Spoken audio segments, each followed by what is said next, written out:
So we've been able to log in. We've had a chat about data. Next, in this section, we're going to have a quick look at the ARCHER2 system itself, just to get an idea of the shape and what's available on the system, what all sorts of hardware and software is available there, how does it all fit together, what that means for you as a user of the system. It's just to give you an idea of what's available, so you might have some ideas about then what's possible as part of your use of ARCHER2. Also, have an understanding maybe of why some things will work and why some things might not work on the system that you're doing. So ARCHER2 is what's called an HPE Cray EX system, and it has a number of different node types which users interact with. The ones visible to users, even though there are other node types behind the scenes that actually sort of manage and run the system, are the login nodes, which is where we are here. In fact, even you can even see it in the hostname bit. So this tells me my username at hostname. So LN03, you might have a different number on yours because there's a number of them. It is login node. So the LN stands for login node. So this is login node 3. When you log into Archer, you're placed essentially on a random one. It's not totally random because it's just round robin as users log on, but you tend to get different ones depending on when you log in. So it'll change over time between the different login nodes. There are also compute nodes. They're the workhorses. They do the modeling, the simulation work. When people run jobs and calculations, they're the things that do the heavy lifting, generally in terms of compute anyway. And there are some data analysis nodes, or otherwise pre-processing or data transfer. They're used for lots of different things. It's hard to come up with a useful name for them that captures exactly everything they do, but they're known as data analysis nodes on ARCHER2. All of the nodes have the same type of processors. There's no GPUs on the system at the moment. It's purely CPU based. They're all AMD CPUs, and actually the Rome, what are AMD colloquially called Rome processors, and the full serial numbers there. And each processor has 64 cores. Now, because 64 physical cores, sorry, and because there's 2 sockets on every node, this means you get 2 processors per node, so 128 physical cores on each node, and that's the same. That's the same for the data analysis nodes and certainly compute nodes. And I can check on the login node because I'm never 100% sure if they're exactly the same using the lscpu command. That tells me what processor is, and you can see actually it's got the same rating. So the login nodes are exactly the same processor as well. These 7742s with 64 cores, 128 cores, because they're dual socket nodes. Okay, and the system's sort of organized. This is a sort of schematic diagram of how the system's organized. There's the bulk of it is compute nodes. We'll see how many of them are there on it, but there's close to 6,000 compute nodes, which gives just over 250,000 physical CPU cores. And the way you access them is via the Slurm batch system, which we'll talk about in more detail this afternoon in one of the sessions. Then there's the login nodes, which you've already seen here, which is how you access the system. So they're available to upload, download data interactively and have an interactive SSH terminal, so you can get access to the system. And then there are data analysis nodes. They also can be used to upload and download data. You can't get interactive access to them, at least not directly by SSH using them. You can get a terminal on them via Slurm on the system to use for interactive data analysis or transfer jobs. But you can also run job scripts on them, batch scripts, which can run unsupervised as well. And we'll talk more about that in the Slurm section of the course. And then there's a number of different types of storage. Ignore the solid state for the moment. It's not quite up and running on the ARCHER2 system yet because because this full system's just come into service. It's not quite fully configured yet. So the solid state storage is still being worked on, so we won't talk about that. But there's essentially 2 file storage options then.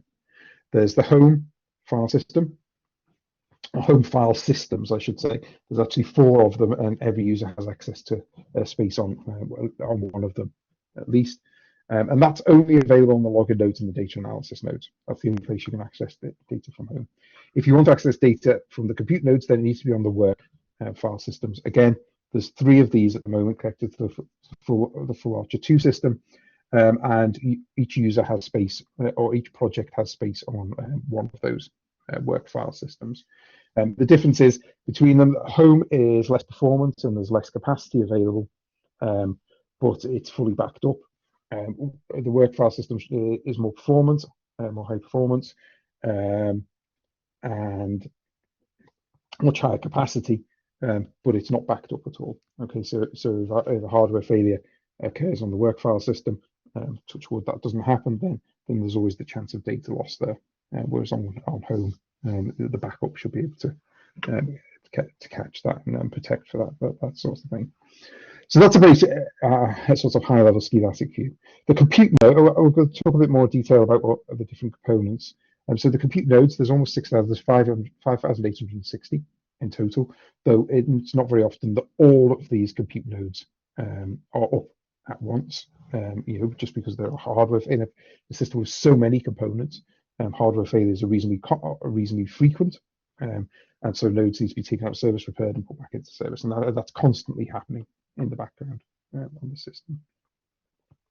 So that gives just over 250,000 physical compute cores.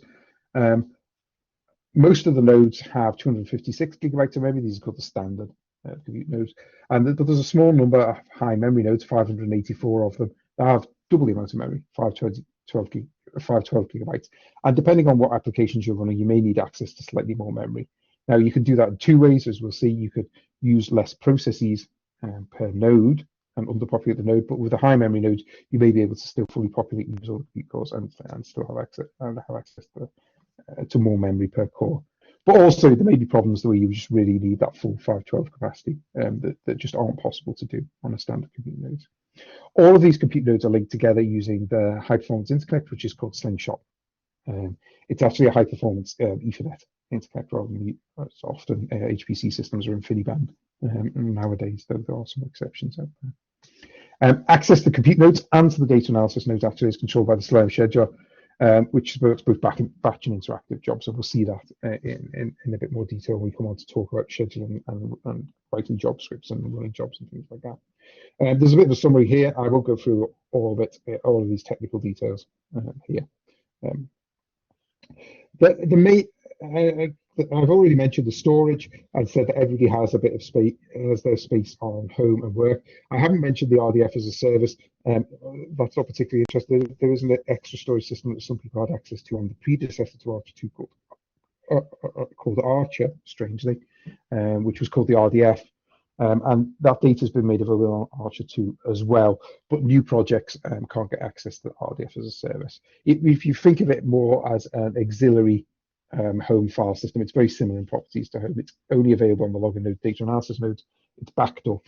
It's not available on the compute nodes, and it's not high performance at least on ARCHER2 in the same way as the work file system as well. So home, as I mentioned, is backed up regularly. We also take copies off site for disaster recovery, and people can also recover data themselves. If you delete a file by accident, you can go and get an old copy of it from the backup, regular backups yourself. You don't need to ask us to do that. You can always go and do that yourself. I'll talk about that in a minute. Everybody has a home directory on the file system, and it's typically at this sort of home project ID username. So, for example, for my one at the moment, so I'm in my home directory here. So let's print. It's quite hard to see with all that text, but I'm going to say what the current directory is. I'm in my home directory, so it's home. The project I'm in is TA045, so I've got 2 copies of TA045, and then my username here at the end.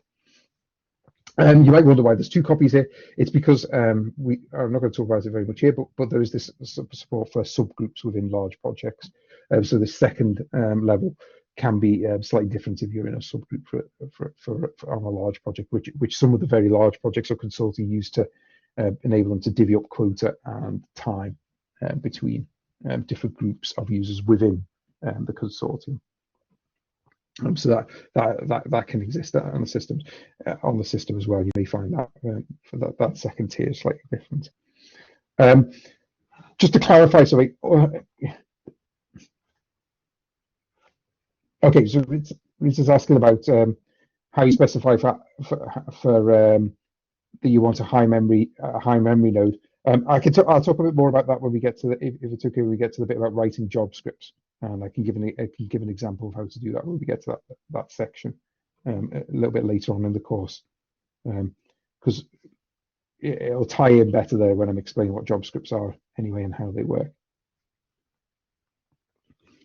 So one thing I want to cover here is a confusion between potential confusion between the home file system, which is the storage system on ARCHER2, which is used for critical data, and your home directory, which is a Linux concept. Right, that's the directory you're placed in when you first log in or start on a system. It's stored in the home environment variable and accessed with CD tilde, okay, or just CD actually as well, without anything. It usually takes you back to home as well. Your home directory happens to be on the home file system on ARCHER2, but that wouldn't strictly have to be the case in general. And they are two slightly different concepts. If you want to know how much space you've got on home, you can look through, you can use safe to ask about that. So if I go back, I showed you earlier when I got picked up my initial password in safe. If I go back to my login accounts, which I did before, and look at the login account for this project, what it will tell me is how much resource I have here and what the quota looks like. So here's the home file system. At the moment, I'm using 1 GB, less than 1 GB actually. That's just the minimum it shows. And the quota for the project, which includes all of you, anybody who has an account in this project, has 10 GB in total that could be used by everybody in the project. Okay, so that's the way you can query your quota. You can see also actually you can see your work quota and usage here in safe as well, which obviously I'll mention in a moment. Quotas, the use state is updated daily. So the information might quite not match the state of the system as a large change happened recently during the last day. Okay, so the usage information gets uploaded once a day. So if there's been a large change, the use data might vary, but the quotas are completely accurate because they're controlled by safe. So the quota is always totally up to date. I mentioned about sub-projects a moment ago, about large projects missing them. And finally, in the home file system, you can always get back to your last backups. So if you delete a file by accident, you can go and recover it. They're kept in these /home1.snapshot/home2.snapshot/home. To be able to use this, you obviously need to know which of the 4 home file systems you're actually on. You can do that by using this command on the system. So this actually resolves the home this home link and tells you which of the actual file systems you're in. So you can see for this project, actually we're on home 2. So if I did ls home2 .snapshot, you can see there's the daily, hourly, weekly snapshots. So if I look at the daily for yesterday, and it was done just after midnight, you can look in home and for, oops, sorry, I've got caps lock off somehow, TA045, TA, and then you've just got the same structure you had before with the different user accounts in. Okay, mine was not there because I only created my account this morning, so it hasn't been included in a backup yet, or it wasn't included in the backup, but it's certainly on the 1st, on the 1st of December. Okay, but in there is a snapshot of exactly what was the state was of the file system on that day, and if you need to go back further, you can go back as far as a couple of weeks ago. Okay, beyond that, you lose the data, so you can only recover things quite quickly that you've lost. Okay, work file systems I've mentioned a few times: high performance, no backup, and the only things available on the compute node. So when we run jobs on the compute nodes, everything we need for those jobs has to be on the work files. All the data you need for those jobs has to be on the work file system. Its location mirrors exactly what you had for your home file system, but just with work at the front instead. So for me, Right, that's my home file system. So if I cd /work, and then I can copy the rest of it from here. Okay, you can see everything work file system. What I actually do often is edit my bash. I'll say I'm going to capture this path. Edit my bash RC file, which you can use to set up things for your account, and I can export work equals and set an environment variable called work, which points to that location. So then what I can do, if I source that file, and it gets sourced automatically every time you log in, so you don't need to, I only need to do this to save myself logging out, logging back in again. I can then cd $work, and it'll take me straight there without having to type a long string. And that's quite useful. It's quite useful to create that sort of shortcut, so you can refer to your work file directory either in scripts or by using the cd command. Okay, if you have a problem, really common problem we get into the service desk is this data definitely exists, but my job doesn't seem to be able to see it, complains that the file doesn't exist or directory doesn't exist. It's almost always that the data is on the home file system rather than work, and people have forgotten to move it before starting a job.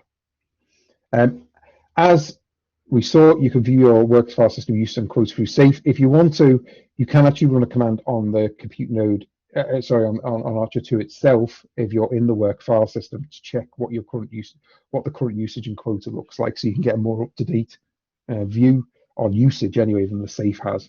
If something's changed more recently, you can use this LSF quota command. It's a bit weird, the structure of the command, and you have to be in the work directory to be able to do it, but it does work. So if I do this here, my terminal's not really wide enough, so everything's getting a bit mangled, but you can see the quota, as we said, stored safe, is 100 gig and 48k is being used at the moment in this project. So not very much, and that's not surprising because we haven't really done anything yet. And you can do the same for your user quota as well. So with this command, but I won't bother going through that. In terms of one thing people often want to do is share data with other users, often in the same project as them, but sometimes out with the project to different people in different projects. There are two shared directories that are created for every project. There's one that looks like this, which is has the work and then the project ID twice and then shared. Anybody in the project can write to that directory and therefore share data with anybody else in the project if they put it in that directory. There's also a shared directory the next level up, which just has the project ID and then shared. That allows you to share anybody in the project can write to that directory, but that allows people who are from different projects to see the data. So you can put data there if you want to share it with somebody who's not in your project. Okay, you have to be careful. Don't put anything sensitive there that you don't want to share outside the project. Yeah, sometimes you have to be careful what you're putting in there. As long as you understand what you're sharing, that's fine.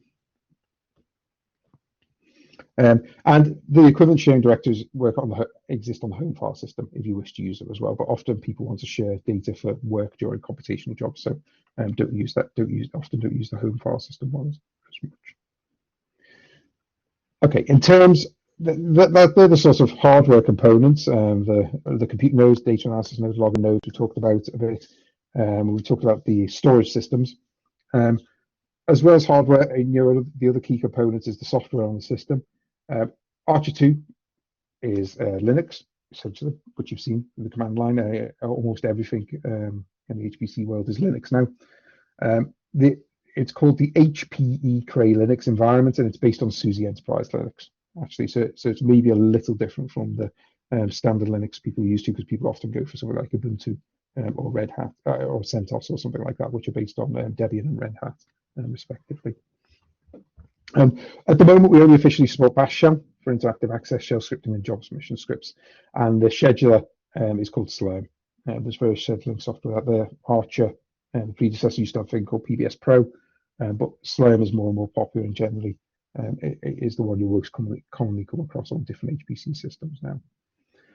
As well as the hardware and system software, HP supply the HP Cray program environment as the core functionality software on the system. So that includes various compilers, GCC compilers, the Cray compilers, which are also known as CCE, and the AMD compilers, which are also known as AOCC.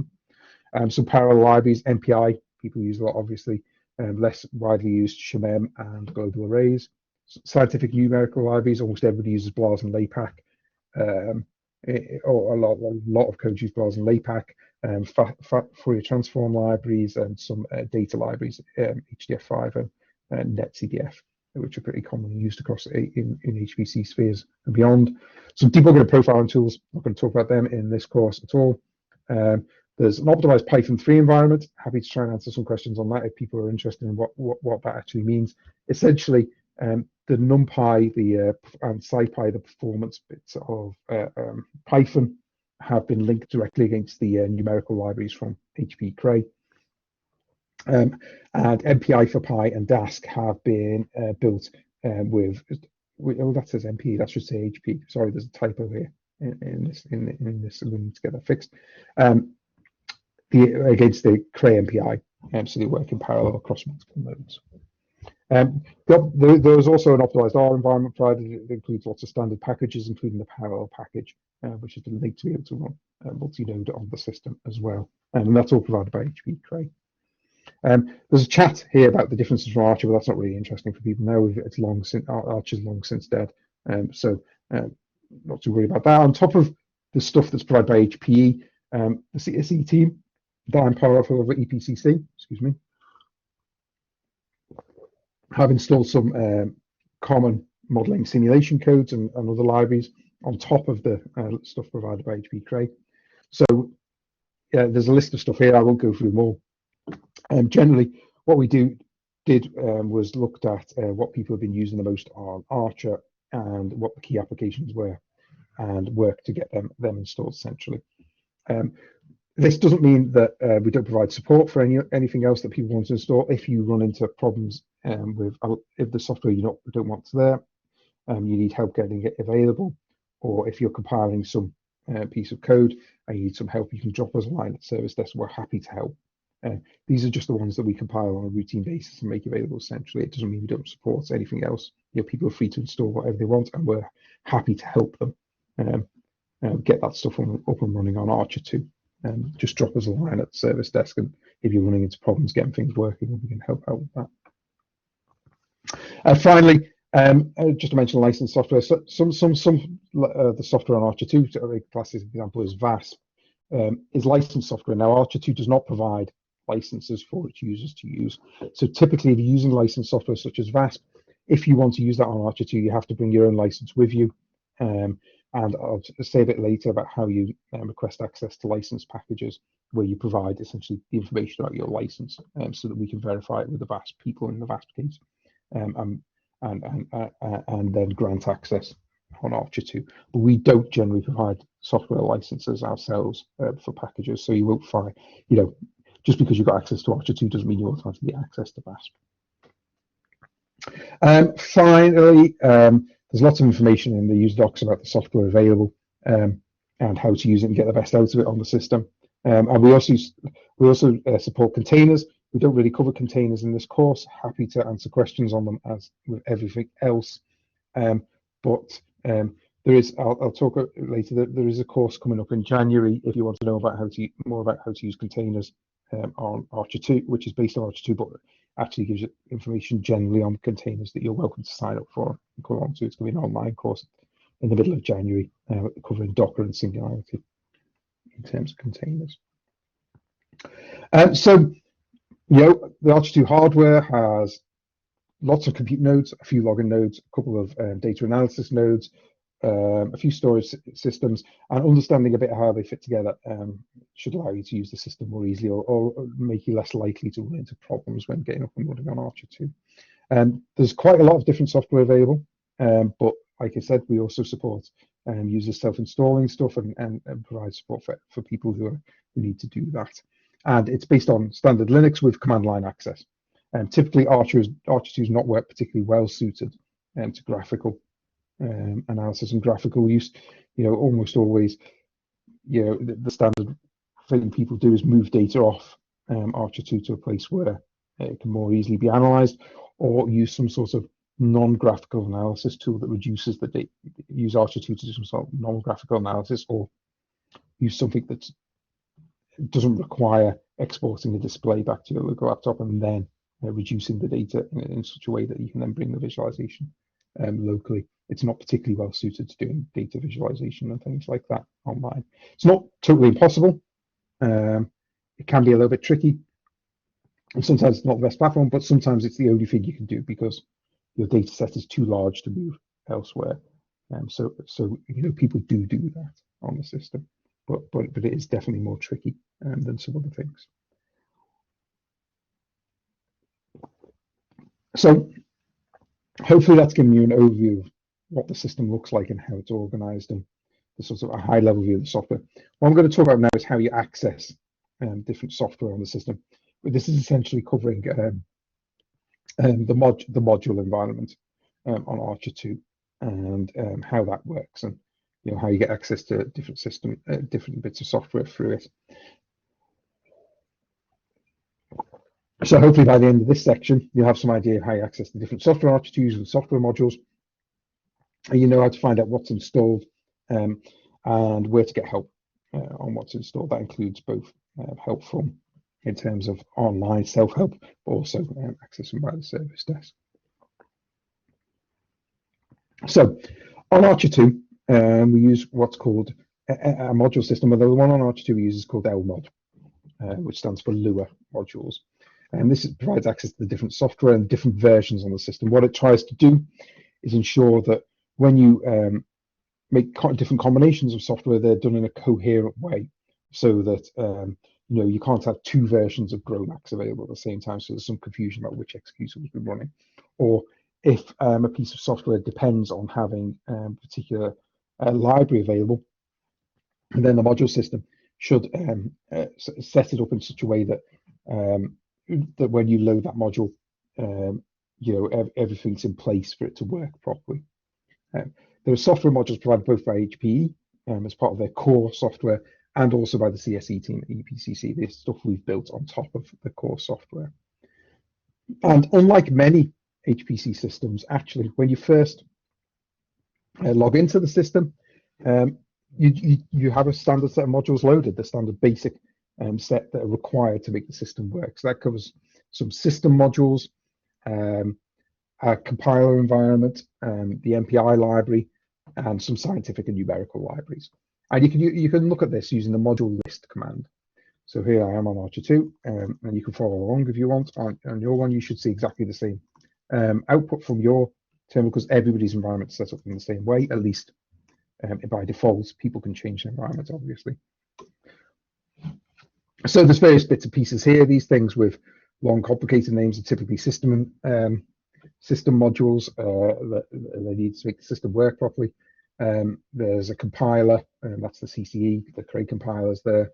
There's an MPI library, libsize, the numerical library, BLAS and LAPACK, and some other bits and pieces, libfabrics needed for doing for the MPI library, and so bits and pieces like that.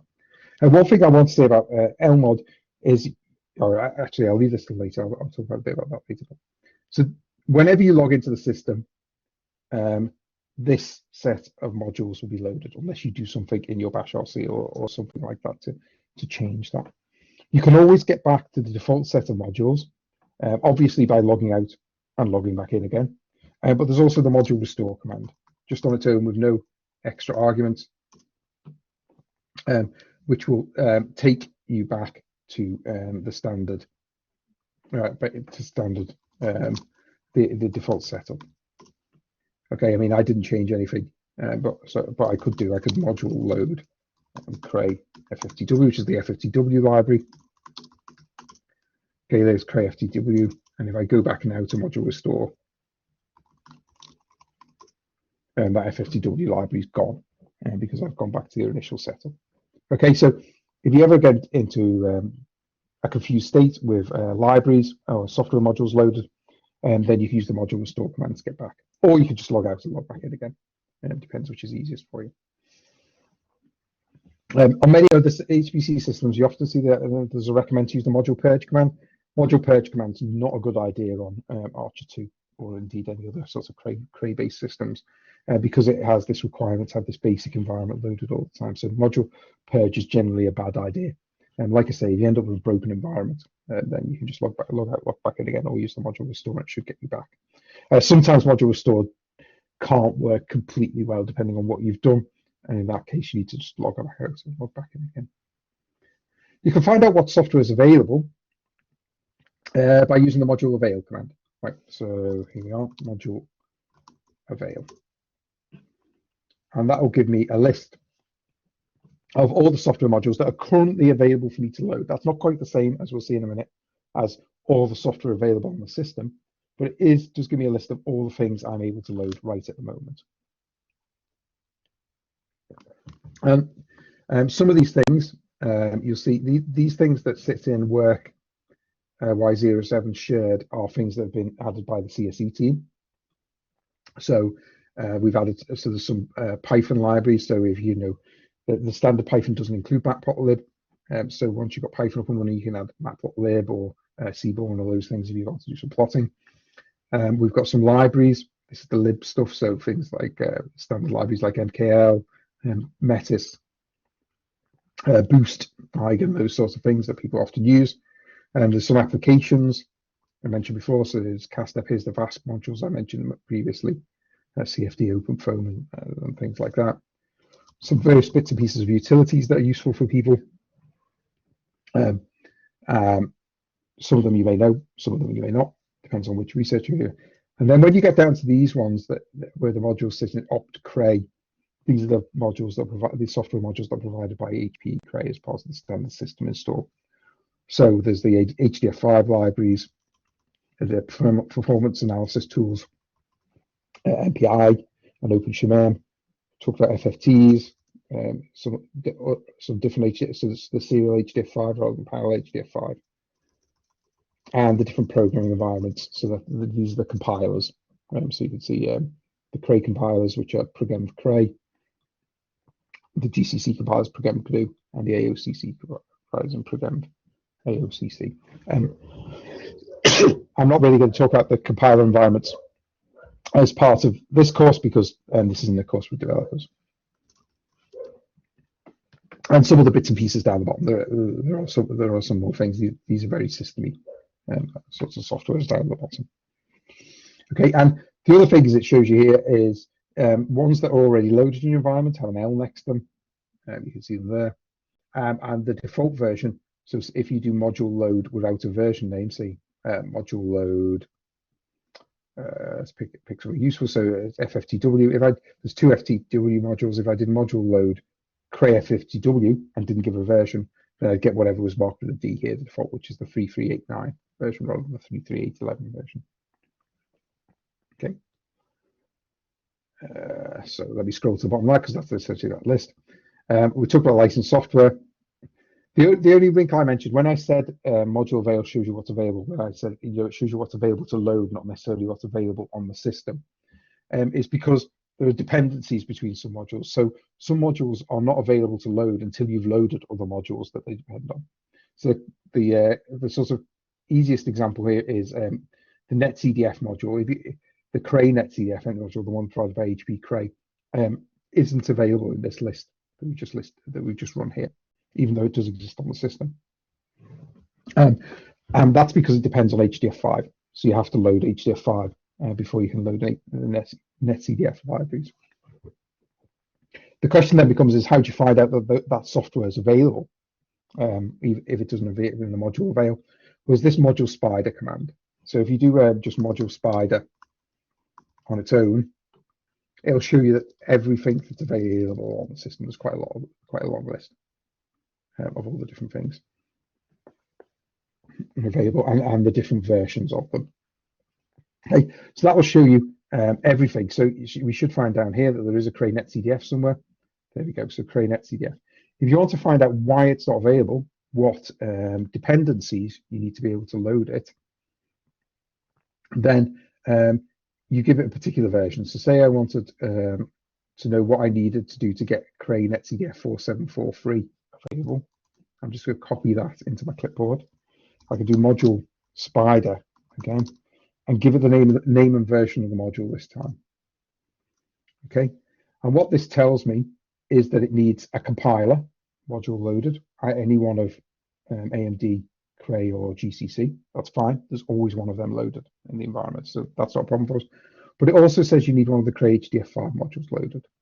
So, for example, if I try to do module load Cray netcdf, because it's not available, it won't let me. Okay, so, but from here I know I need a module Cray. I need the netcdf, the HDF5 module first. So if I do a module load Cray HDF5, and then do module load, and then I should be able to do module avail actually, and see that the netcdf modules have now suddenly appeared. Okay, so there we go. They're right at the top here actually. They've been added on. So there's two versions of Cray netcdf available now. So module load Cray CDF. I can load it now. And module list. Okay, so you can see that both of these are loaded. And if I now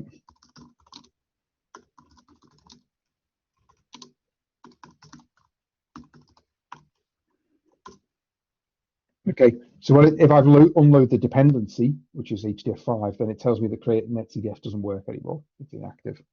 Okay, it's still when I do module list now, it tells me these ones are loaded. This one's sort of loaded, but it doesn't do anything because it's inactive because I've unloaded the dependency. And I could either unload it or I could reload the dependency and it'll work again. But I can go back to the default with module restore. Anyway, so let's do that. Okay, so although it seems just quite a simple system to make different software available in your environment, actually it's keeping track of dependencies and lots of other things like this to make sure that the versions and software that you have loaded are a coherent set that should be expected to work together. Okay, so I've talked about all this. We've talked about loading. You've seen module loading actually already. Because I've loaded various modules. Some modules you'll see will actually manipulate the environment for you. So if you module load GrowMax, it actually changes a few modules available in your system because it needs them to work. So automatically, what it tells you here is it's changing the Cray compilers to the GNU compilers. That's what this says here, and that's meant updates to all these modules.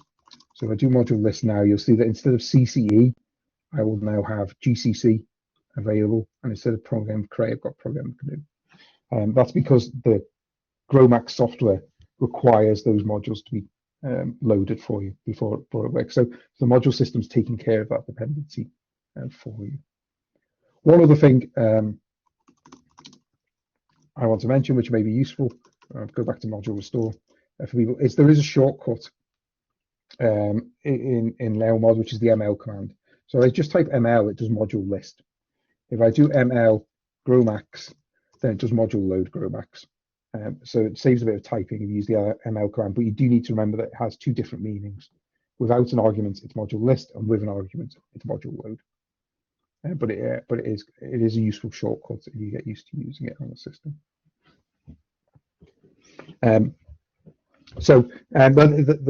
That's what I mentioned about the GrowMax thing. In terms of license software, on ARCHER2, you have to request access to this, and you do it through SAFE, which knows about your account and allows you to monitor what's associated with your account.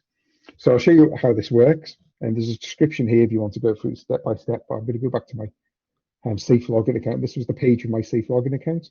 I went to login account, and then the one for this project. And then there's a button here which is request access to package. If you click that, it'll give you a list of all the different licensed software that's currently available on ARCHER2. So these are the ones that you can request access to. So if you did VASP5, say you wanted access to VASP, you can do select. And it tells you what you need to supply. So it says, please supply your email address registered VAS access with the VAS team. And there's some other things about whether if you got your VAS license from Materials Design instead. So you type those details in, you press submit. That goes away to the ARCHER2 team, and they check if the detail. They go and check with the VAST license database in this case, or different things might happen with different software packages. And then they either reply to you and say that's been enabled, you can now use VAST on ARCHER2, or they say there's a problem, we can't find any record of your license or some such thing. Can you provide these details or clarify this? Okay, so if you want access to the license software, you have to go through SAFE and associate it with your account, and that means that once that's done, your account will be able to use that software on the system itself. So that's just what I said there, was exactly those steps that I've done there. In terms of getting help with software, there's lots of information available in the documentation. In fact, I should show you what the documentation site looks like. It's probably a bit small to read there, but let me make it a bit bigger. Okay, so the Archer usage documentation has a lot of different bits and pieces in it. And if you look at the menu here, in terms of software, we have in the user guide, the user and best practice guide, there's a longer description of the stuff I've just summarized there in this section, the module command and how you make modules available and all that sort of stuff, and spider and load and swap and different things like that. But also, if we go to the different sections of the user guide away from the user and best practice guide, there's sections on research software, software libraries and things like that. So if you look at research software, it has more information on using all these different bits of software. So we can look at the GrowMax one, for example, has some links to GrowMax stuff, but it has example job submission scripts for GrowMax that involve loading the GrowMax module and how you might use it. There's two different ones here actually, because we're running both the full system, the 4-cabinet system. At the moment, this course is all running on the full system, and there's a slightly different syntax there. But for many of the research software, the software on ARCHER2, there's a page like this that provides some information on how to use this on the system. Okay. If you run into any problems, or there's a bit of software you need that's not installed on the system, or you need some help getting things up and running, then contact the service desk in the usual way. There's support at ARCHER2 AC UK address, and you'll get passed on to the CSE team who can help with those sorts of things. Okay. So there's quite a lot of information dumped there, and I'm aware it may take a little bit of time to process. So does anybody have any questions right at the moment around the software environment and modules and things like that before we move on to the next section?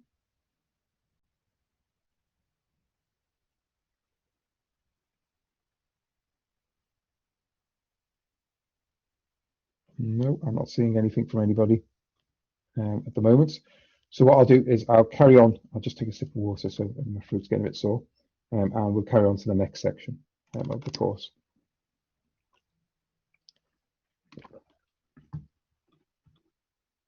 Which apparently is lunch, but we're slightly ahead of schedule. So I'm going to we'll take a bit of more time in this section, because this is the one where people can try things out a bit more, and people are likely to have more questions. We've already had one question on this area, and that's about the Slurm scheduler, how you actually run jobs or computation jobs on ARCHER2 and how you use the system. So, you know, I think people on this course will have used HPC systems before, so they're probably familiar with the concept of scheduler, which is a way of trying to ensure that everybody gets fair access to resources on the system, and that, you know, people can express those resources they want in some way, so you get the right size of jobs, and you know, and also because HPC systems are shared and often busy, you know, you don't want to have to sit there watching the output come out and wait for it to finish.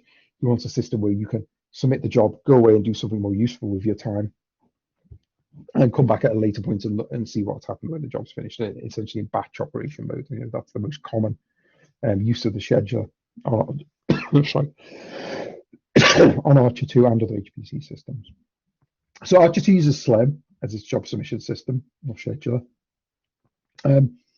And the main commands, and we'll go through these and try them out throughout this section. sinfo, which gives the current state of what the system looks like, sbatch to submit jobs, sq to look at the jobs that are currently in the queue, scancel, cancelling a job.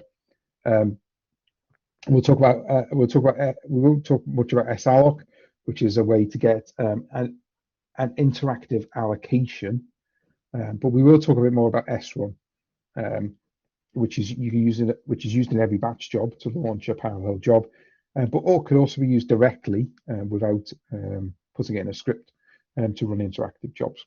So we'll talk a bit about that as well at the end. And again, as I said, in documentation, there's a lot more documentation on this than what we're going to cover in the course, available in the user guide. So the main first thing is you often, when you first come to an HPC system, you want to know what resources are available. And then in Slurm, the easiest way to do that, or the way to do that, was with the sinfo command. So if I type sinfo, I'm going to get a lot of output. I press return. So that's pretty dense on the screen there, but let me break this down for you a bit. What sinfo does is it lists all of the partitions, okay, and in ARCHER2, there's three partitions really at the moment. There's the standard compute nodes, which actually includes all compute nodes. That's standard and high memory nodes. There's the high mem partition, which covers which only includes the high memory nodes. So that's a subset of the standard partition. And then there's the serial partition, which covers the data analysis nodes. So the reason there's multiple entries in this table for multiple rows in this table for each of these partitions is there's a row also for each of the different states that the nodes are in. And the ones that you're probably the ones that really matter here are alloc. So alloc is nodes that are running jobs at the moment, that are allocated out to jobs. So you can see of the compute nodes at the moment, 5,726 of all the compute nodes on the system are running jobs for users at the moment. Okay.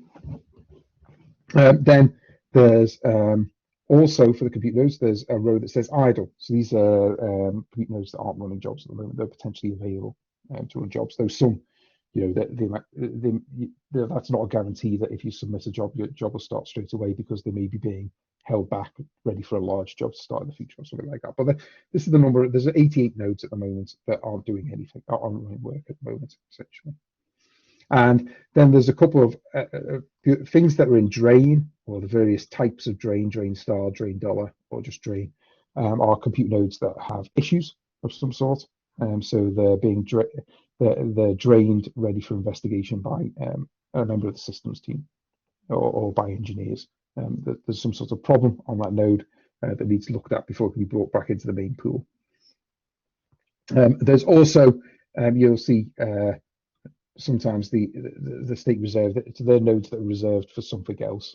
They may be reserved for a course which is running, or for users running a particular type of job that doesn't fit in the standard Slurm batch setup on ARCHER2. So they need longer than 48 hours, which is our maximum standard runtime. You might be able to reserve nodes for a bit longer to be if you need to run longer jobs and things like that. The same is true of the other partitions. They show, so the high memory nodes, 566 of them are allocated, and only 8 of them are idle at the moment. And one of them's broken, one of them's reserved. And for the serial nodes, you get this extra mix. That just means that some parts of the node are in use and some parts of the node are idle. Essentially, is what that's saying there. Whereas one of the nodes is completely idle at the moment. Okay, so sinfo gives you information, both this summary information, which we've seen here, about the state of the system. So at the moment, what I get from this is the system's quite busy. Most of the nodes are allocated out. There's a few idle nodes. There's potential for small jobs to start, but you're going to struggle to get a high memory job in at the moment, or or you might have to wait a while for a high memory job because there's only one node available. sinfo can also give you information on individual nodes rather than a summary. So if you use the the minus n option, the minus capital N option to set sinfo, it gives you per node information. Minus L means long, so it gives you as much information as possible. So I'm going to run this, but it gives it, because there's so many nodes on ARCHER2, it gives a lot of information. But I'll run it. It ran quite quickly. And what you can see here is there's an entry in the table for each node. So each node has an ID like this. So that's node ID, NID, and it's some sort of number. It doesn't matter. It tells you which partitions it's in, what its current state is, allocated, or here you can see is an idle node here. This is the number of cores, but we'll talk about that in a moment. This is the layout of the cores. This is the amount of free memory on the node. Okay, so it gives you that sort of information.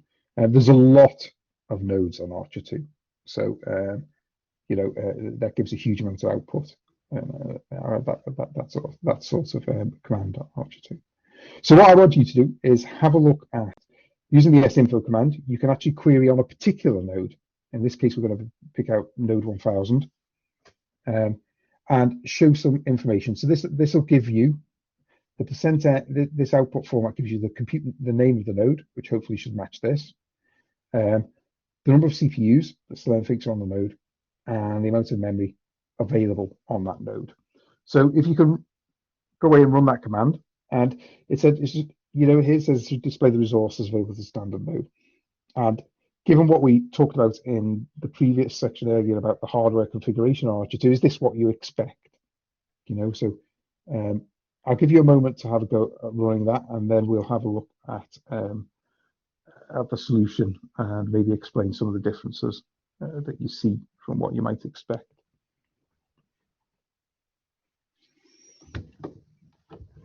Okay, hopefully you have a chance to do that now. So I'm going to copy it across and run it in my terminal. So it takes a little while to come back because it goes and queries the database. So the host name's fine. That looks right. But the CPU and memory maybe are not quite the output we'd expect. So the number of CPUs it claims there are on the node is 256. And if you recall, just a couple of sessions ago, I said that there were 128 physical cores per node. Okay, so that 256 is twice what you might expect on a compute node with 128 cores. So there's something weird there. Slightly weird there. And the memory doesn't look like any sort of round number of, if you remember, I said standard compute nodes, and this is a standard memory node. Should have 256 gigabytes of memory, and this is in this number's in megabytes, but it doesn't look like 256 gigabytes, even for powers of 2 scalings and things like that. It doesn't look quite right in terms of that sense. So the two things that are going on here are, first of all, in terms of the CPUs, what this is listing is how many logical cores on a node that Slurm thinks there are. Okay, and the difference between a logical core and a physical core is that we can run 2 hardware threads on every core. Okay, this is a common way to increase performance by exploiting more concurrency on the node, because for many applications, say a web server or something like this, actually you want more concurrency, and your processes will often be waiting for memory access or something like that. And so there's time to swap in another thing to do with the core, and they use what's called SMT, symmetric multithreading, or hardware threads as they're known to be able to do this. What this means is that each physical core has actually has two logical cores. Now in HPC usage, often almost always you don't want to make use of those logical cores. You only want to use the physical cores, otherwise you affect your performance badly. But there are some use cases, particularly we've seen it with molecular dynamics codes such as GROMACS and NAMD, where using the logical cores as well as the physical cores, the extra hardware threads, can improve performance slightly and give you a bit of extra performance on the node.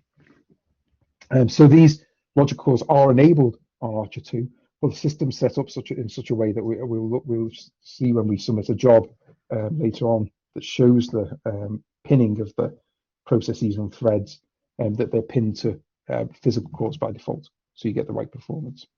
Okay, but there are these extra hardware threads available on the node, if your application can make use of them, potentially make use of them. There's usually only a small number of applications that can, but you may want to test that.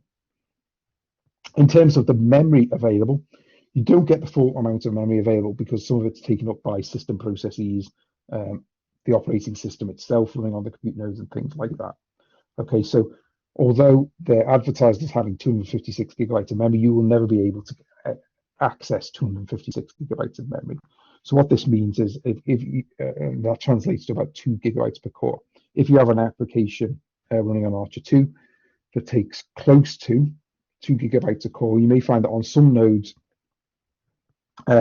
sometimes it works and sometimes it fails. It depends on how much memory the system processor is using at that particular time. Okay, and you won't ever be able to get the full 2 gig per core. Our experience is you can get more like between 1.5 to 1.8 gigabytes per core on ARCHER2 with the overhead taken up by the system processes. So if you've got things that are high memory and are close to the limit, then you need to, and you see strange memory errors or job failures, then it may be worth checking how much memory per core you're actually using, because it could be that you're just blowing the memory on the node, even though you didn't think you were, because you're kind of hoping that you get the full memory per node, which is just isn't physically possible on the system with the extra processes that are running on ARCHER2 on the compute nodes, or the system and OS processes. So you can get particular information on nodes. When I ran this sinfo-L, you can see most of them have the same amount of memory snapshot. If I keep scrolling up, you will see some of the high memory nodes. Here they are here with the double amount of memory. The other thing I pointed out here was the layout of the core. So this is this corresponds to what I've just described in terms of the hardware for the cores. So this is 2 sockets. So there's 2 processors per node.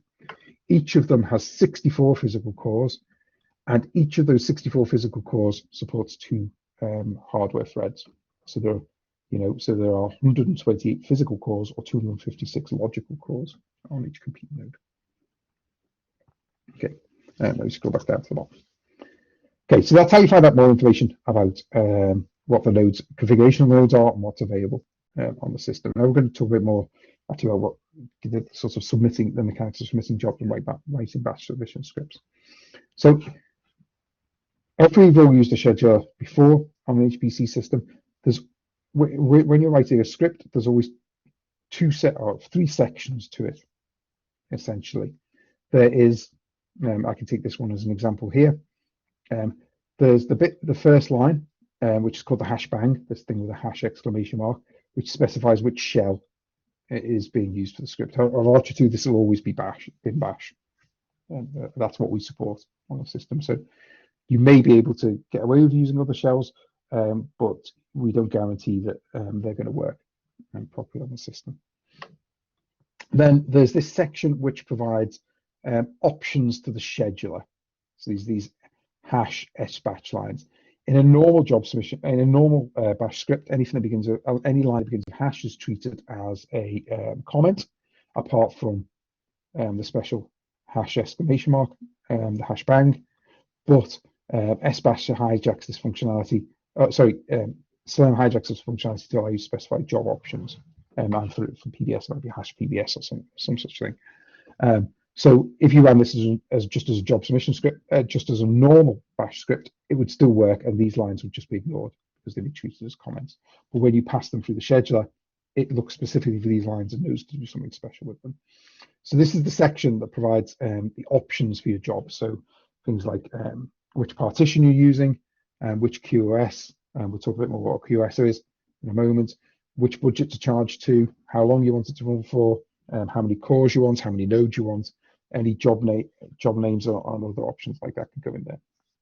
And the rest of the job submission script is just standard bash, right? These are the commands that you'd run if you're just writing a bash script or if you're just running it interactively on the command line. Makes some sense. So here we're going to use, we're going to save this job submission script and then run it. What this does is it runs a very simple program called XT-high that shows, that reports back on how many parallel processes and threads we've launched and how these are associated to cores on the compute node that we're using. So here, I'm going to save it. Well, actually, let's go through these options first and describe what these options mean. So the options we're going to pass to SBatch. So the other thing I should say is that these options here that we're specifying SBatch could just be provided on the command line. So when I'm submitting this job with SBatch, I could have a script with these options in, but I could also just pass them as options here. So there's no difference between doing that. And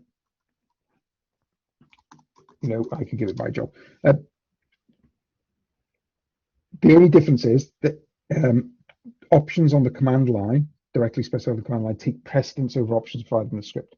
So you have a job submission script you want to submit, but you want to temporarily override any of the options in here. What you could do is you could submit it and provide the options on the command line. And then the value of the option here will take precedence over the value of the option that's actually in the job submission script. Okay, so that'd be quite useful sometimes if you've got a job submission script ready to go for a production run, but you just want to test it quickly in a short QoS, which we'll talk about in a minute. You can override that on the command line. Anyway, let me go back to describing these options. So this sets a job name, just a string to identify it when it's in the queue, so you can easily spot the difference. It's usually useful to have descriptive job names because it helps you when you're reviewing your jobs in the queue to see which ones have run and which ones haven't, and identify what work's still waiting to be done.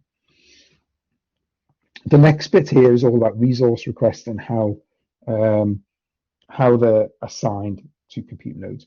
On ARCHER2, there's lots of different functionality in Slend, but on ARCHER2, the way we recommend you do this is you specify how many nodes you want.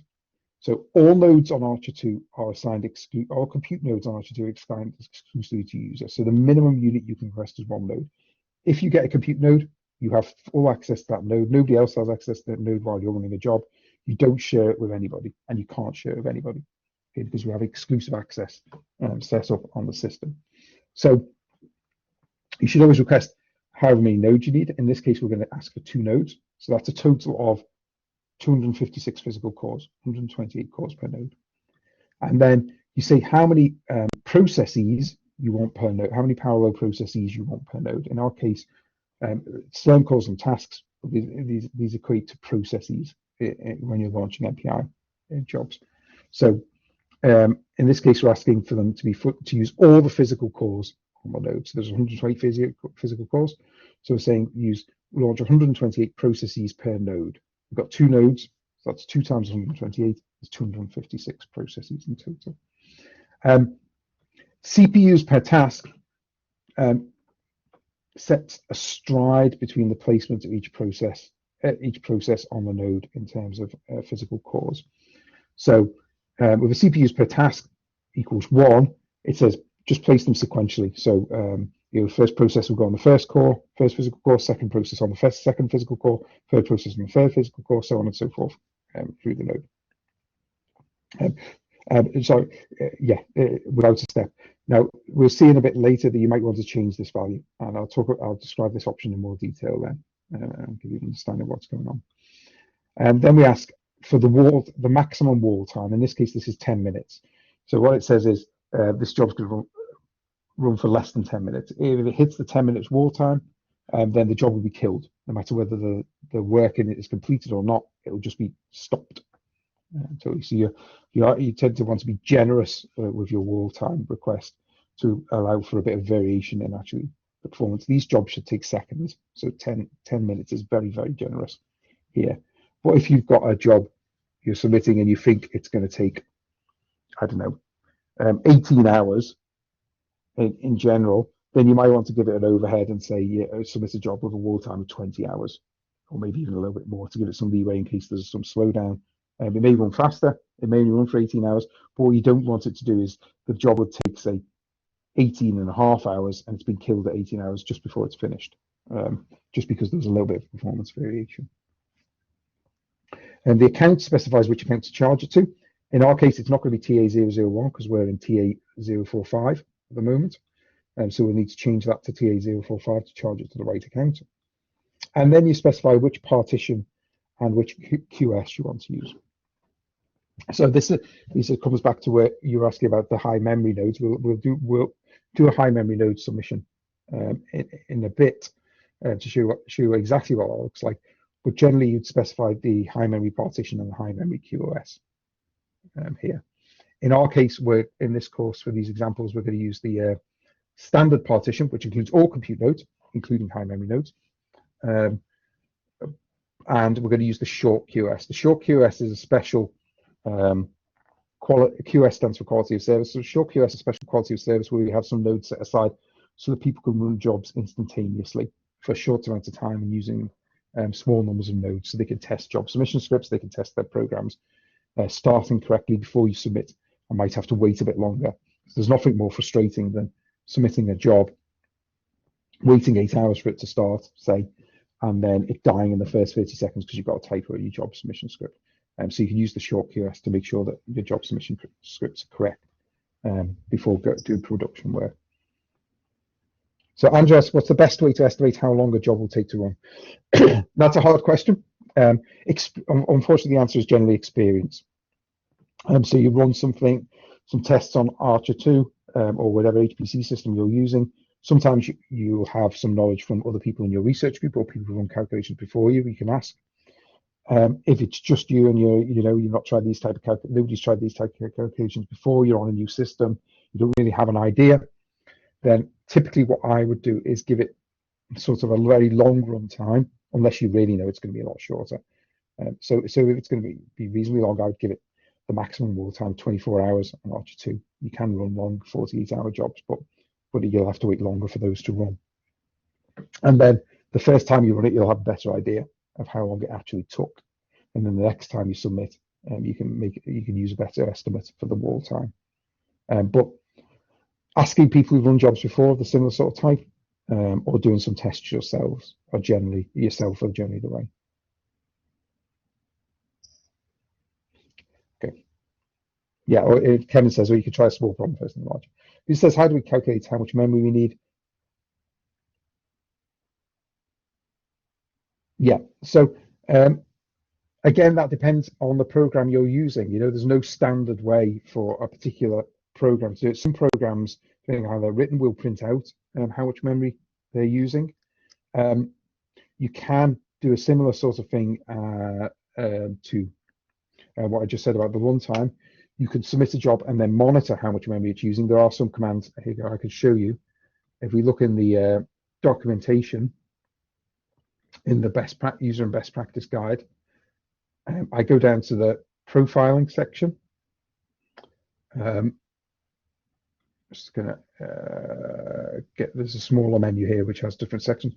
At the bottom of the profiling section, there's performance and profiling data in CERN.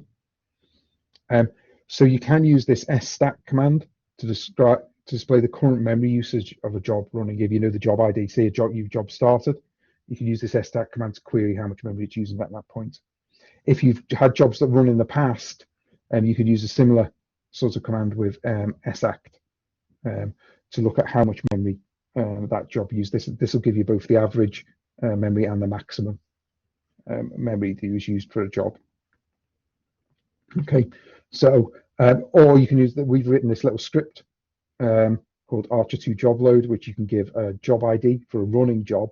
It'll tell you what the current CPU load is, how many of the CPUs it's using, how much memory there is on the node, and how much is allocated and how much is free, and they'll change over time. Okay, so you can use these commands to query for a running job or for jobs you've run in the past, how much memory you were using.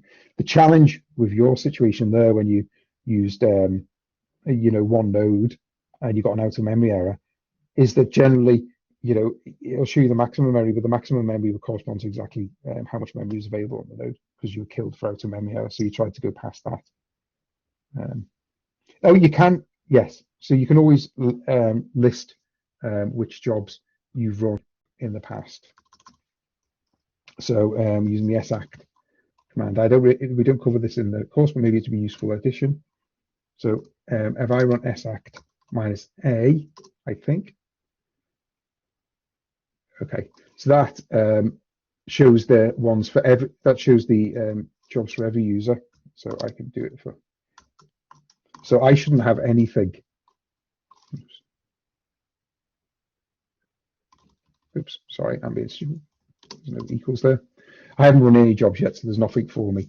But if you use the SAC command, you can query what jobs you run. I will run a job and I'll run it again, and you can see that there's a record of what the job ID was for the jobs that I ran. Okay, so you can search the database for jobs you did run and get the job ID. So the records in Slurm, I don't know how long they're kept exactly at the moment. You can also query, we'll talk about this later on this afternoon, you can query your past usage using Safe. So Safe has a way of looking at reports. Safe keeps records forever. So, you can look for your jobs from, if you used, any job you ran on ARCHER2 will be available through Safe. Okay, and the records on the actual system itself, to keep the database running quickly, they may be purged on a rolling basis. I don't know off the top of my head what that is, or even if it's in place at the moment on ARCHER2. I would suspect that a month, 2 months, those sorts of things in terms of the SACT records. But for the Safe records, they'll be kept forever. So you can always go and query in Safe for job IDs for a particular period if you have a rough idea of which month you ran it on, or which days you ran it on. You can always go and look. So I go back to Riza's talk about out of memory. So unfortunately, when you're running out of memory, you're not getting an accurate record from Slurm of what memory you actually need, because all you see is how much memory you try to request, which is the maximum memory of the node, and then you're out of memory. So it doesn't give you an estimate of how much you need. So you're right. Your options are you could choose you could use a high mem. Run a high mem job, and that might be enough, but you may still run out of memory depending on how much your memory requirement is. Or so you can increase the number of nodes. That depends on whether how your program's parallelized and how well it is able to use distributed memory. Okay, so if your program's well parallelized, then as you double the number of nodes in use, you should halve the memory requirement per node. That's a perfect scenario, which isn't true for most applications. Some applications have large replicated memory, which means that actually the memory usage doesn't go down as you increase the number of nodes, but it depends which program you're using and how that works. Again, you can ask the CSE team, happy to help. You can ask people who've run these sorts of jobs before about what their experiences are. You can contact the developers of the code. You could, the forums and help out and things like that. They're the ways you'd find out that sort of thing. Other than that, it's trial and error, trying things. The other thing you can try, and we'll talk about this in a moment, how you do this, is you can reduce the number of processes per node. Okay, so if you use only half of the cores on a node, 64, each of those cores then or each process running on the node has access to double the amount of memory. Okay, so you can make more memory available using that sort of strategy as well. But as Kevin says, the other way to do it is run some smaller ones that do fit and start to scale them up. And you should be able then to plot how the memory varies as a function of problem size. And that should then allow you to estimate for your actual problem size you want to treat how much memory you're going to need per node, for example, or per process, depending on how your thing's set up. Yeah, exactly. You can always use the Slurm reports. If the application isn't providing information on memory usage, you can always use those Slurm commands that are in the user guide to once your job is running, have a look at what memory usage it was. Yes, Andrew. Yeah, I thought it'd be easy to ask the question rather than writing it. In terms of the cost of running these jobs, when the CPU units are allocated, does that include the fact that you may have to do these test runs? So it's not allocated in CPU units, right? So Archer resources allocated what are called CUs, compute units they're called, but essentially they're node hours. Okay, so there's an understanding there that actually you're not asking for numbers of cores, you're asking for node level resources. right? So it's up to you how you use the resources that you've been granted on the node, which is, I know this isn't answering exactly your question, I'll get to that in a moment, but you know, that's appreciated. It's the node resource that matters, not the number of cores on the node necessarily. So things which have high memory use, you know, the amount of memory on the node is the constraining thing, not the number of cores. So you may need to use less cores to access more memory per process or something like that. In terms of when the things are allocated, generally it's the way things are allocated is the estimate comes from the scientific need of the project. So when people submit applications to ARCHER2, generally they request either via UKRI, via research councils, or via a consortium. They'll bid for a certain amount of CUs. Now, so then it's up to the researcher who's bidding for the CUs, or the group that's bidding for the CUs, to build in resource for testing. If that's part of what they need to do, to get their stuff up and running on the system. Right. So if they've run a lot on ARCHER2 and have a good handle on what they need for their production runs, then they'll only need minimal resources for testing, because we've done all that already, we're ready to go. So actually we only need the CUs for production. But if it's a new project where you're not quite sure how this thing's scaling with the new input deck you've got and a new version of the software or whatever, or you're new to ARCHER2, then it usually makes sense to build in a little more leeway and ask for a few extra, some extra resource to do that testing at the start. But it's generally up to the researchers to ask for what they need for their use case, rather than the service being able to say, well, we know you're a new user on the system, so you should have these extra bits of resource. Okay, thanks. There is an uncharged queue, a QoS. There's the low priority QoS where you can submit stuff which is more constrained in terms of size and job length and things like that, which doesn't get charged. You do need a positive budget to be able to use it, but that allows you to get some free resource. But it only works if there's nothing in the normal priority stuff in the queue already waiting to go. So you might end up waiting a long time for such jobs to run. I mean, of course, I would say if you do have to do some testing and that's a concern, then getting access to ARCHER2 now is probably the right time, because it's in a free period, because it's only just come online, the full system. So all of the usage is free at the moment on the full ARCHER2 system, and will be likely till early January, at least till early January, and maybe even a bit longer.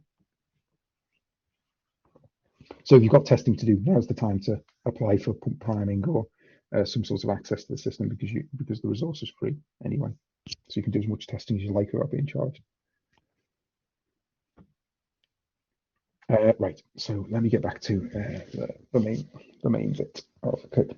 So I sort of ran through that. I haven't really talked about what a QoS is. I understand. I did mention what a partition was, but a QoS, people often figure them as queues, and I think there's no. It's not actually it's not unsurprising that it begins with Q, like the word queue. It's essentially Slurm's concept of a queue. The QoS is a thing that defines the different limits for a job. So, for example, a short QoS only allows short jobs up to 20 minutes, and a limited number of node count up to 32 nodes, I think, but guarantees that they're going to run quickly or straight away, because those nodes are standing idle waiting for people to use them. There are different QoSs on ARCHER2. Some of them, there's a standard QoS, which is the sort of workhorse most people's jobs. It allows you to run up to 1,024 nodes per job. It allows 24 hours. It allows you a certain number of jobs in the queue at once. There's a task farm QoS that allows you to run a higher number of jobs that are smaller. There's the high mem QoS, which gives access to the high mem. There's a long QoS that allows you to run 48-hour jobs, but with more constraints on the amount of number of nodes you can then use, so you can't monopolize the system for a long period of time. And there's also a large scale QoS for people who want to run jobs greater than 1,024 nodes, that actually allows you to run jobs up to the full size of the system, 5,800 and 60 nodes if they're all available. In the documentation, there's a list of all of these. If I go back to the table of contents here, in the running jobs section, I'm going to get the little menu up again next to it there. There's this bit about resource limits that lists the partitions in the QoSs. So let's go skip to there. So they're the three partitions. We talked about the standard, the high mem, and the serial partitions. On the 4-cabinet system, there's less. In terms of qualities of service, there's some of the ones I mentioned there. There's the standard ones, standard one there, which I talked about. There's the high mem, task farm, short, which I mentioned, and long, which I mentioned. Large scale, which is the for very large jobs, but limited, much more limited in terms of amount of time you can use and the amount of jobs you can run, an individual user can use. And I mentioned the low priority QoS as well, that allow you to run free if you want to. Finally, there's the serial one, which is the one associated with the data analysis nodes, which is slightly different. They don't run on the compute nodes, and they're free as well. But I dealt with slightly differently because you might only want one core there rather than a full node to be able to run. So a QoS is just this thing that provides defines the different limits, and you use a different QoS depending on what purpose you're submitting the job. Most people use the standard QoS most of the time. We see quite a lot of long QoS usage for people who want to run a bit longer, up to 48 hours, and obviously for people who need more memory, the high mem QoS. We haven't done any analysis yet of what the different take-up of these different things is. I'd be interested to know how many people are actually using the task farm QoS and whether that's a thing, but we need to do that analysis on the system. So let's actually submit this job now. Let's create this job and submit it. So I'm going to take this job submission script. I'm going to copy this text. And I'm going to make a file called testjob.slurm. You can use whichever editor you prefer on a system. I'm not going to start a flame war between the different editors. So, so I've just copied that across. As I remember, I said that we're not using the TA001 budget because that's just a canonical example. So our budget is TA045. So that's the only thing I need to change here. So I'm going to ask for 2 nodes, 128 processes per node, a stride of 1, 10 minutes maximum wall time. It's going to go in standard position. I'm going to put it into the short QoS just because I want it to run straight away. It's going to load this piece of software, which is called XT-High, which says a little program that shows, which shows the pinning, and then I'm going to run the program. We'll talk more about srun in a moment. Let me just submit that for a moment. So the command to submit is sbatch. I give it the job script name. And so it should come back and tell me what the job ID I submitted is. I can check what's in the queue with SQ, but that's not very useful because it shows everything that everybody's running. But I can do SQ minus U, my username, because I can't be able to remember my username. I just use $user. Okay, it's still there, and the state CG means it's actually finished and it's just cleaning up after itself. And so it's already run and it's cleaning up after itself there. Okay, so we submitted, we got our job ID back, and then we used SQ to have a look at what jobs are running. SQ on its own is generally not very useful because, as you've seen, there's so much stuff in the queue, it's hard to see the wood for the trees. So often you'll be using SQ minus U, and then your username. You can actually give a username, or you can use $user. One thing I've done before, which I find quite useful because that's a command I'm typing quite a lot, is I can edit my bash RC again. So it's in home.bash RC. And I set up a small alias for that command. So I just alias SQ equals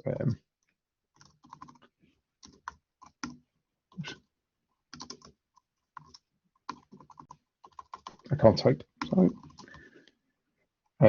Like that.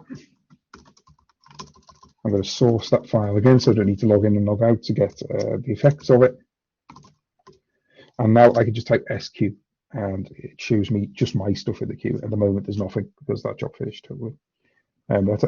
I've always found that sort of shortcut handy. save all the typing time. And you can set up as many aliases as you like that. You have to be careful you don't override the command that is already useful to you, but you pick the command names usefully, and you can manage to do that. Okay, and an aside here, you can cancel to kill jobs. So cancel 1, 2, or whatever the job ID is, kills a particular job. Whether if it's running, it signals it stops straight away. If it's queued, it just removes it from the queue. It's not run yet. Actually, the cancel command is a bit more useful than that. So say you've submitted lots of jobs and you're like, actually, I want to submit something, I've been waiting in the queue for a while. It's not useful. I've got to do something different instead, submit different sets of jobs, but I don't want these jobs to run first. I've got these new jobs I'm submitting to have a high priority. You could, before you submit the new jobs, you could do an cancel, give it your username, and tell it the state that you want is pending, and that would remove all of your jobs, all of your queued jobs, okay, without having to go through each one in job ID, and then you could submit some more jobs. So I've used that in the past where I've submitted a set of jobs by accident, and I'm like, oh, they were the ones, not the ones I want to submit. They were the wrong ones, and rather than having to delete them one by one, you can use these more flexible definitions of cancel to get rid of things.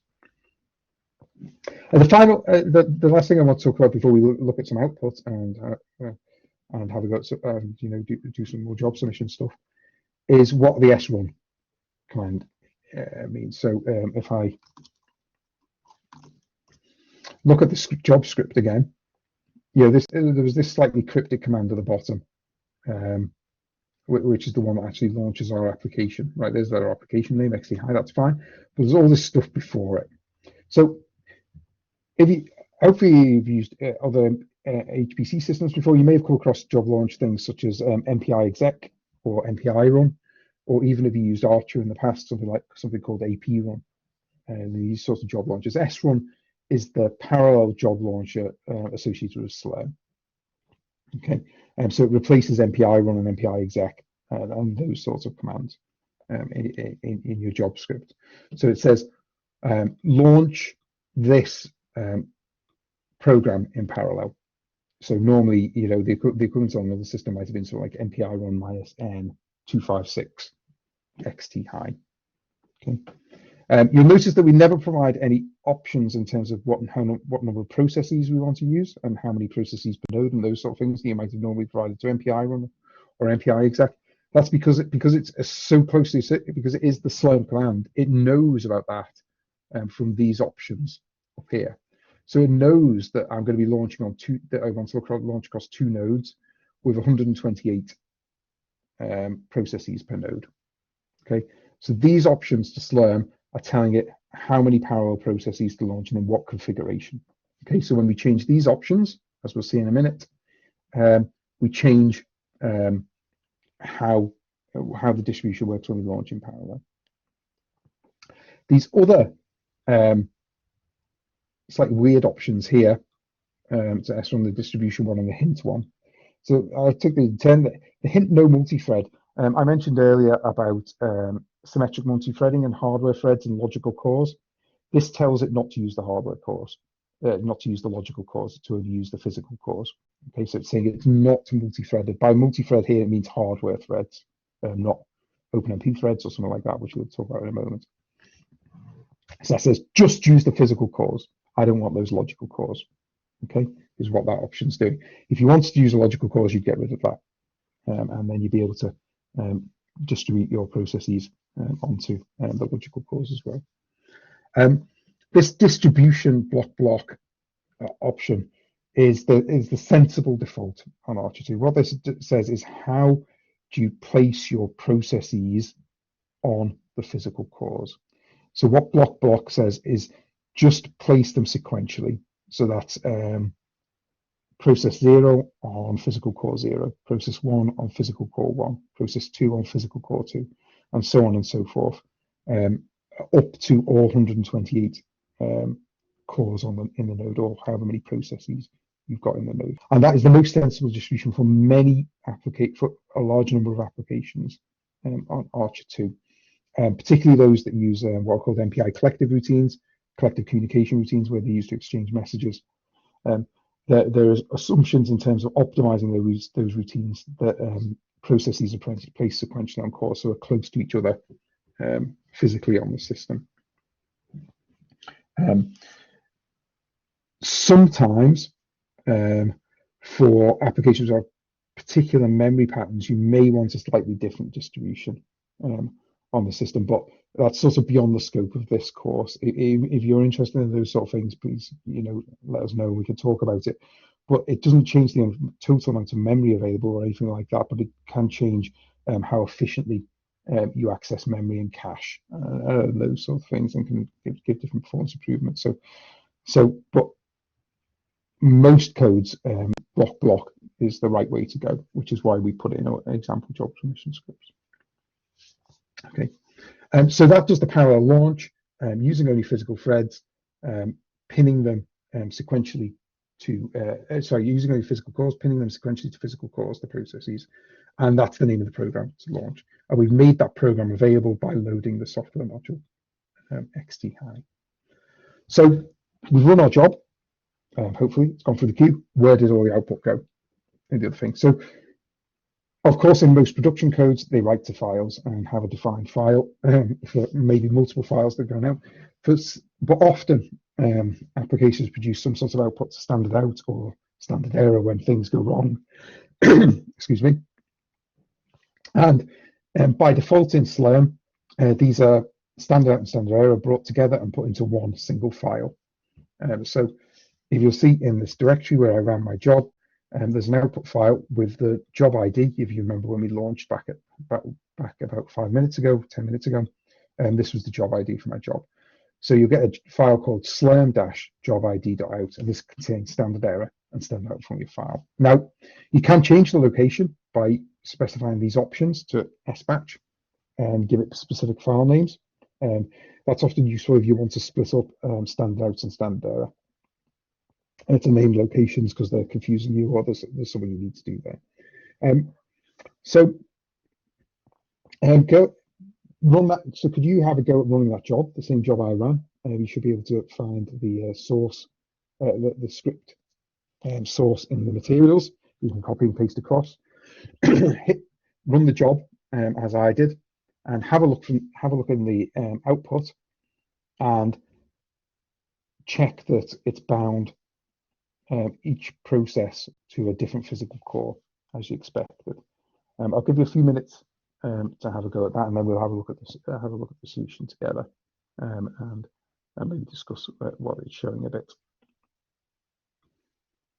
So I'll give it a couple more minutes then, see where we are after a couple more minutes, and if people are still trying and still doing it, then I think what we'll do is probably stop for lunch and come back to this after lunch, or maybe I could go over the solution, and we'll look at the solution after lunch then, and check everybody's happy with that and manage to submit a job, and then carry on with the course after. Carry on with the course after that. So what I'd say then, the long yeah. So okay, fine. So the people are struggling. So what I'll say is, we will people happy to keep working. The problem with VI. Okay, well, there are other elements that you can use Nano or Emacs as well on the system if VI is not working for you.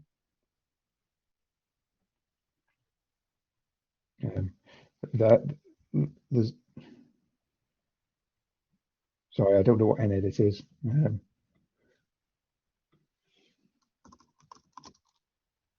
Doesn't look like it's there. Yeah, so yeah, this is because the sort of command line editors I find quite difficult to use. So I normally use Nedit, which is a graphical editor. Okay. Yeah, yeah, you do have to log in then with X enabled and all those sort of things. I mean, there is you can use Emacs in that way on the system. So if you log in with X, with X Windows enabled, then you can use, and then you'd be able to use Emacs in window mode. But the other option is Nano, which is easier if you're not used to VI and fighting with VI. It'd be easier because it just lists the command at the bottom, so with the up thing meaning control, so you can read, write. It just types like a normal editor and deletes like a normal editor. All right, I'll give that a go. You mean not like Vi? You mean? Not like VI, no, which is the complication of command mode and insert mode. No, I've never Um, liked Vi. It's okay, you I don't know have that. to. I use it because it's what I started out with, and I've got so much muscle memory now. But changing is difficult. Yeah, yeah. I know. I was taught how to use it, but when I discovered Nedit, I thought, oh, I'd rather use Nedit. Okay. Yeah, I think the only one we've got that's graphical at the moment is Emacs. I think so. You can log in with. So I wonder if I can make it work. I'm not very good at Emacs. So I'll have to exit, and then you have to log in with -X or -Y. Let me try -Y. It usually works better for me.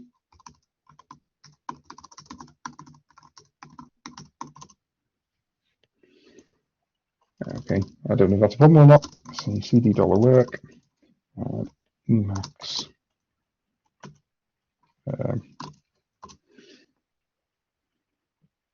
We'll see that actually produces a window or not.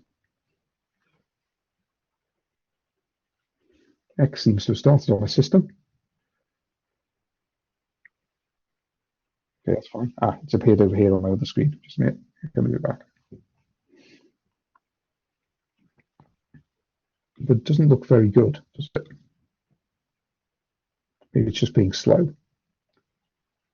This is the problem with doing things like graphical editors on ARCHER2 and most HPC systems that I've used before.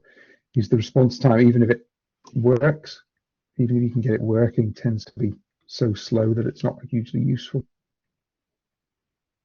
It's coming, I think. It's just being slow.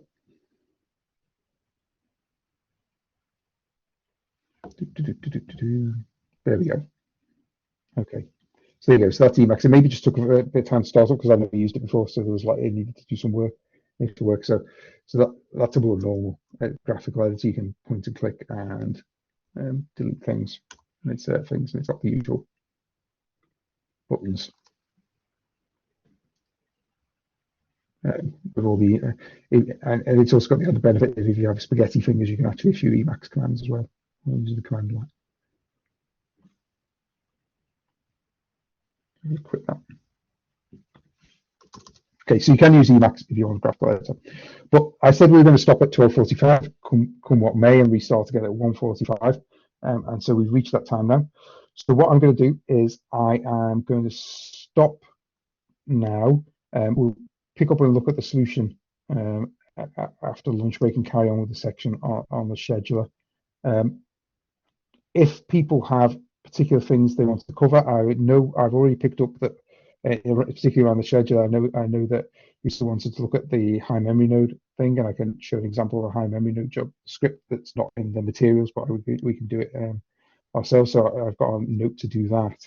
But if there's anything else particularly you want to look at around the scheduler that's useful for your work, then please type it in the chat and something like that, and I'll make sure we have a go at that after lunch before we finish the scheduler section, so you see an example of how to do that. Okay, as well as the standard examples that are in the course stuff. But for example, one thing I know that's not in the course at all at the moment is the use of the serial mode. So if you want to see an example of how to do that, a description of how to do that, we can cover that as well.